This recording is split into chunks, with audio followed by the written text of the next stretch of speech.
kemudian merangsang diskusi. Jadi harus namanya pemimpin rapat gitu ya, dia harus bisa merangsang adanya diskusi gitu. Jadi karena rapat itu adalah bagian dari bentuk tukar komunikasi ya, jadi bentuk transfer komunikasi ya.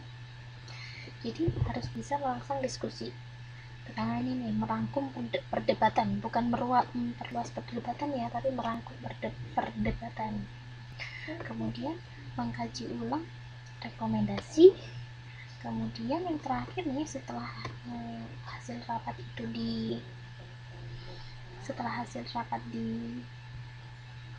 ditulis gitu ya, diabadikan, itu mengedarkan notulensi rapat gitu.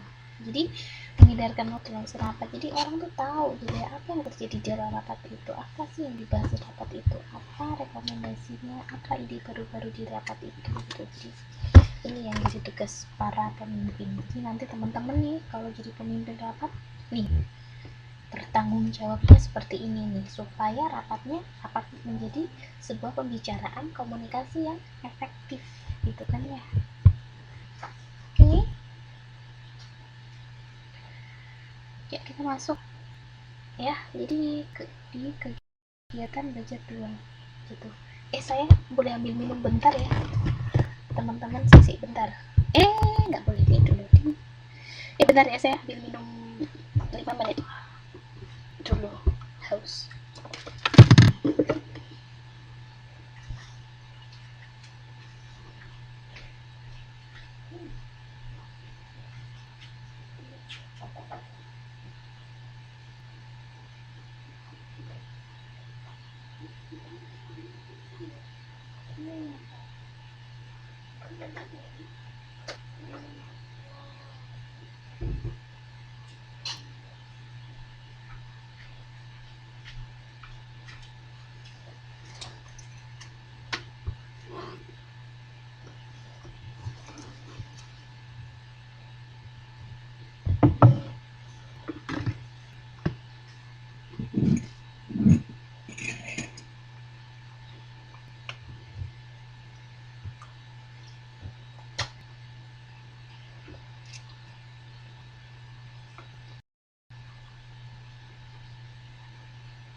Halo, saya kembali.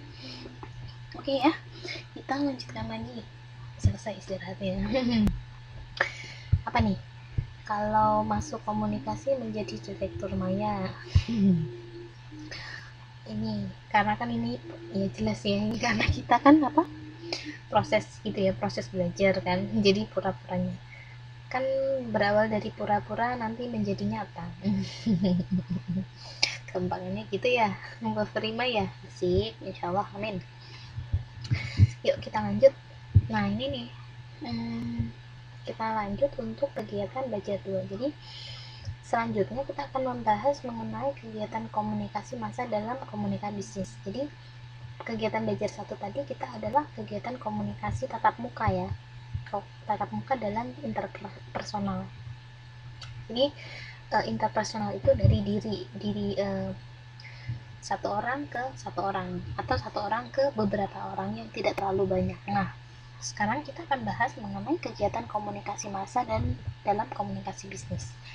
Ya, komunikasi massa contohnya apa sih? Teman-teman, komunikasi massa ada yang tahu contohnya? Seperti apa? Komunikasi massa. Contoh komunikasi massa. Ada yang tahu? Ada yang tahu? Siapa yang tahu komunikasi massa?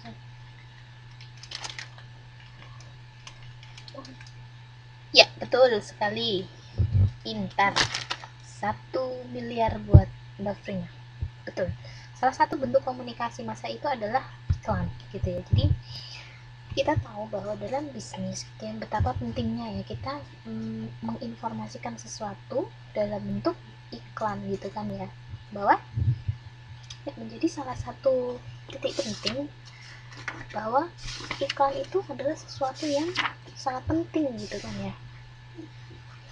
Iklan itu menjadi salah satu yang sangat penting, termasuk level komunikasi yang penting. Nah, di level komunikasi massa ini ada, kita akan membaginya nih. Nah, kita lihat dulu ya. Ya, betul sekali. Untuk masa-masa sekarang ini nih. Nah, salah satu bentuk adalah iklan. Jadi iklan sendiri adalah bentuk penyajian non personal ya.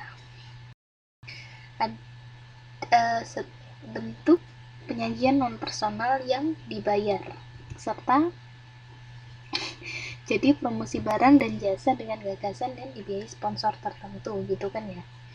Jadi memang iklan itu adalah biasanya dibayar ya, jadi biasanya berbayar ya, salah satu bentuk penyajian yang non personal gitu ya. Oke. Ini salah satu contoh-contoh iklan gitu ya.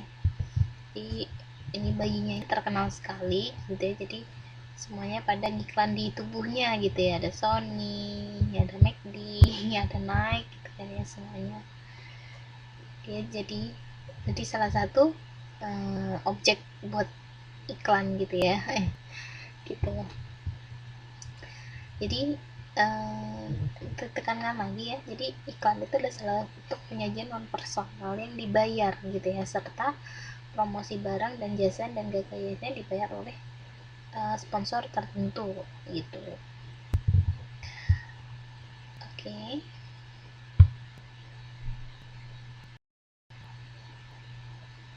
Gimana nih? Ada? Jadi iklan itu, kita tahu loh bahwa iklan itu jadi ada iklan itu ada macam-macam gitu ya, ada klasifikasi iklan gitu ya. Kita lihat mungkin sambil bisa dibuka tuh ya bukunya di halaman 5.21. Jadi di 5.21 kita membahas mengenai klasifikasi iklan gitu ya, klasifikasi iklan. Jadi ada klasifikasi iklan itu ada nih, ada 1, 2, 3, 4, 5, 6. Ada 6 nih. Ada iklan konsumen ya, yaitu iklan konsumen itu gunanya adalah untuk kepentingan pribadi ya, untuk mengarahkan pesan pada kepuasan pribadi. Misalkan nih untuk barang-barang, misalkan iklan untuk kebutuhan sehari-hari gitu. Jadi memang untuk yang pribadi gitu ya, jadi memang diarahkannya secara pribadi, itu namanya iklan konsumen gitu. Kemudian ada lagi iklan bisnis gitu, iklan bisnis atau iklan profesional. Jadi sebuah iklan gitu ya, iklan yang ditujukan untuk menjual ya, untuk menjual barang-barang tertentu. Nah itu untuk menjual barang-barang tertentu gitu. Jadi dan menjual barang-barang tertentu dan mendapatkan keuntungan tertentu gitu. Jadi di sini contohnya kita menjual, misalkan menjual, di sini contohnya itu adalah iklan mesin rajut untuk pabrik tekstil gitu ya. Jadi memang mesin rajutnya itu untuk pabrik tekstil. Juga ada juga misalkan iklan menjual alat-alat, misalkan alat-alat kedokteran ya gitu, itu ditujukannya untuk rumah sakit seperti itu kan ya. Kemudian ada yang kedua adalah iklan produk. Nah, untuk iklan produk itu isi iklan